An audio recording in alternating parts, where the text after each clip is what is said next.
আসসালামু আলাইকুম গাইস। এটা আমাদের বাগান। এই দেখেন, এটা তেজপাতা বাগান। পতিত জমিতে এটা আমি বাগান করেছি। এর চারিপাশে বিভিন্ন ধরনের ফল গাছ লাগাইছি। দেখেন, আম গাছ, মাঝে মাঝে কাঁঠালের গাছ আছে। দেখেন, তেজপাতার বাগান।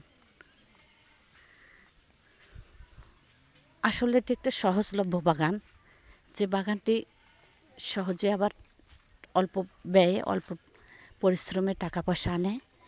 যারা আসলে বেশি পরিশ্রম করতে পারেন না, অল্প পয়সা বিনিয়োগে টাকা ইনকাম করতে চান, তারা এরকম একটি বাগান দিতে পারেন। দেখেন আমি কিভাবে বাগানটা সাজিয়েছি। চারিপাশে আমের গাছ, মাঝখানেও আবার আমের গাছ লাগাইছি। এমনভাবে গাছগুলো লাগা হয়েছে যেন এখান থেকে ভবিষ্যতে বিভিন্ন প্রকার ফলও খাওয়া যায়, আবার মাঝে মাঝে বছরে 3 বার তেজপাতাও বিক্রি করা যায়। তেজপাতা কাটার প্রায় 4.5 মাস পরে 1 টিপ, 2 টিপ, 3 টিপ দেওয়া যায়, এভাবে যদি আপনারা যত্ন করেন। এ দেখেন, এখানে আবার দেখেন কিসের গাছ। দেখেন, এই যে মোটামুটি বাগানে সব ধরনের গাছই আছে। নিজেদের খাদ্য হিসাবে ব্যবহারের জন্য, এবং মাঝে মাঝে হ্যাঁ, এখান থেকে অনেক পয়সাও আসে। দেখুন, এটা একটু গাছ, পাইল্যান্ড গাছ বলে। এই দেখেন লটকলের গাছ। এখানে এর ফাঁকে আবার দেখেন তেজপাতার গাছ।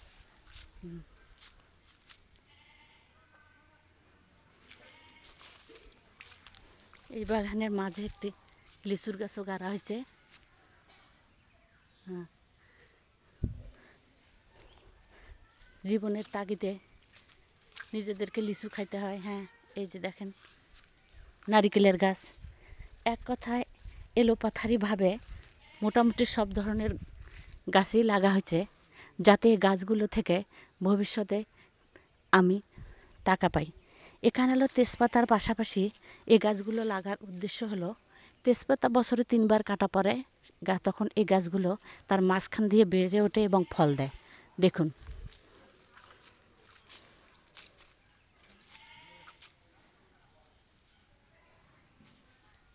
এখানে প্রায় জমি আছে 34 শতক।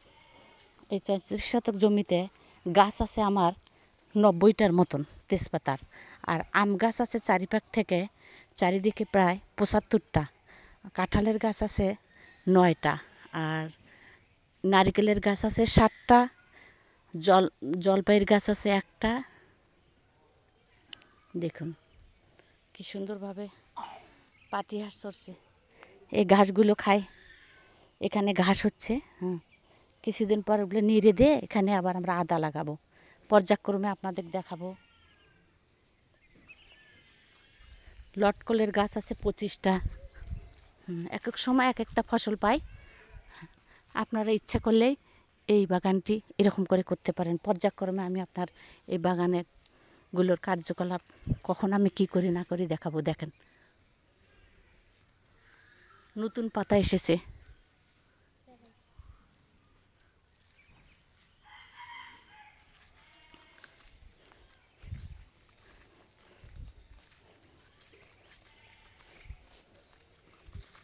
মাস 2 আগে তেজপাতা কাটা আছে, এখন নতুন পাতা এসেছে।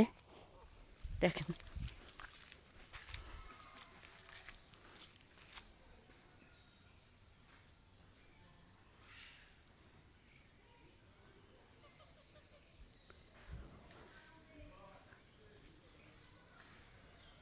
ভালো থাকেন আপনারা। দেখা হবে আমার আরেকটি বাগান নিয়ে। দেখেন, এখানে লেবু গাছ।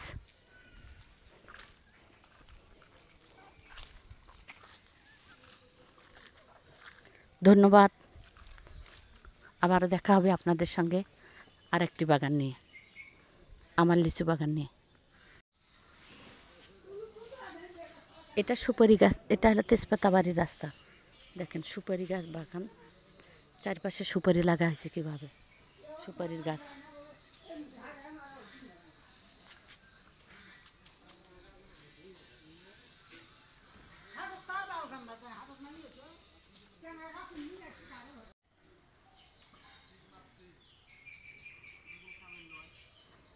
বলুন তো এটা কিসের আলো এভাবে পড়ছে?